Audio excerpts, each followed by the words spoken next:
The Raven by Edgar Allan Poe.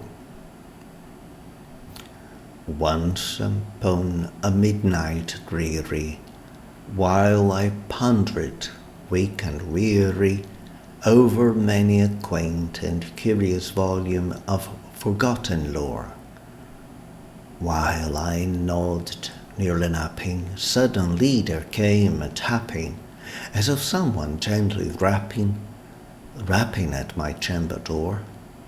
"'Tis some visitor," I muttered, tapping at my chamber door. "Only this, and nothing more." Distinctly I remember, it was in the bleak December, and each separate dying ember wrought its ghost upon the floor. Eagerly I wished the morrow. Vainly I had sought to borrow from my books surcease of sorrow, sorrow for the lost Lenore, for the rare and radiant maiden whom the angels name Lenore, nameless here forevermore. And the silken, sad, uncertain rustling of each purple curtain thrilled me, filled me with fantastic terrors never felt before, so that now, to still the beating of my heart, I stood repeating, "'Tis some visitor entreating entrance at my chamber door, some late visitor entreating entrance at my chamber door. This it is, and nothing more." Presently my soul grew stronger. Hesitating then no longer, "Sir," said I, "or Madam, truly your forgiveness I implore. But the fact is, I was napping, and so gently you came rapping, and so faintly you came tapping at my chamber door, that I scarce was sure I heard you. Here I opened wide the door. Darkness there, and nothing more. Deep into that darkness peering, I stood there wondering, fearing, doubting, dreaming dreams no mortal ever dared to dream before. But the silence was unbroken, and the stillness gave no token, and the only word there spoken was the whispered word, "Lenore!" This I whispered, and an echo murmured back the word, "Lenore!" Merely this, and nothing more. Back into the chamber turning, all my soul within me burning, soon again I heard a tapping somewhat louder than before. "Surely," said I, "surely that is something at my window lattice. Let me see then what thereat is, and this mystery explore. Let my heart be still a moment, and this mystery explore. 'Tis the wind, and nothing more." Open here I flung the shutter, when, with many a flirt and flutter, in there stepped a stately raven of the saintly days of yore. Not the least obeisance made he, nor a minute stopped or stayed he, but with mien of lord or lady, perched above my chamber door, perched upon a bust of Pallas just above my chamber door, perched and sat, and nothing more. Then this ebony bird, beguiling my sad fancy into smiling, by the grave and stern decorum of the countenance it wore, though thy crest be shorn and shaven thou, I said, are sure no craven, ghastly gleam and ancient raven wandering from the nightly shore. Tell me what thy lordly name is on the night's Plutonian shore. Quoth the raven, nevermore. Much I marvelled this ungainly fowl to hear discourse so plainly, though its answer little meaning, little relevancy bore.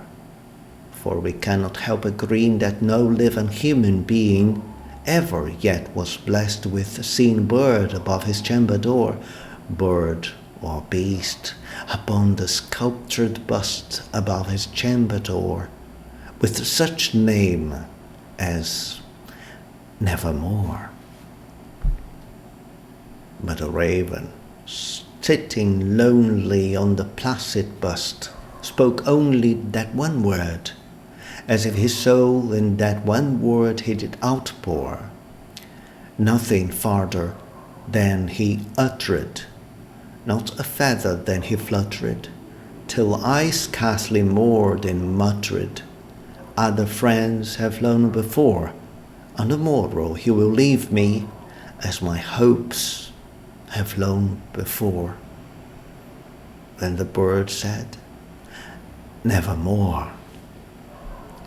Startled at the stillness broken by replies so aptly spoken, doubtless, said I, what it utters is its only stock and store, caught from some unhappy master, whom unmerciful disaster followed fast and followed faster, till he sans one burden bore, till the dirges of his hope that melancholy burden bore of never, nevermore. But the raven, still beguiling all my fancy into smiling, straight I willed a cushioned seat in front of bird and bust and door. Then upon the velvet sinking, I betook myself, linking fancy unto fancy, thinking what this ominous bird of yore, what the scream, ungainly, ghastly gaunt, and ominous bird of yore, meant in croaking nevermore.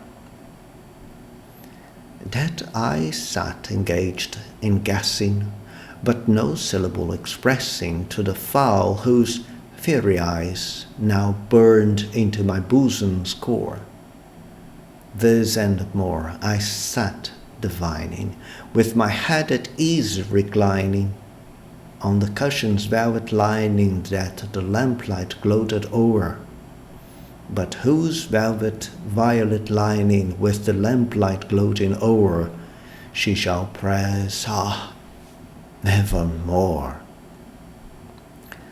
Then, methought, the air grew denser, perfumed from an unseen censer, swung by seraphim whose footfalls tinkled on the tufted floor. Wretch, I cried, thy God hath slanted thee, by these angels he hath sent thee. Respite and nepenthe from thy memories of Lenore. Quaff, quaff this kind nepenthe, and forget this lost Lenore. Quoth the raven, nevermore. Prophet, said I, thing of evil, prophet still if bird or devil, whether tempter sent or whether tempest tossed thee here ashore, desolate yet all undaunted, on this desert land enchanted, on this home by horror haunted, tell me truly, I implore, is there balm in Gilead? Tell me, I implore. Quoth the raven, nevermore. prophet, said I, thing of evil, prophet still if bird or devil. By that heaven that bends above us, by that God with both adore. Tell this so with sorrow laden, if within the distant Aidenn it shall clasp a sainted maiden whom the angels name Lenore. Clasp a rare and radiant maiden whom the angels name Lenore. Quoth the raven, nevermore. Be that word our sign of parting, bird or fiend. I shrieked, upstarting, get thee back into the tempest and the night's Plutonian shore. Leave no black plume as a token of that lie thou so hast spoken. Leave my loneliness unbroken.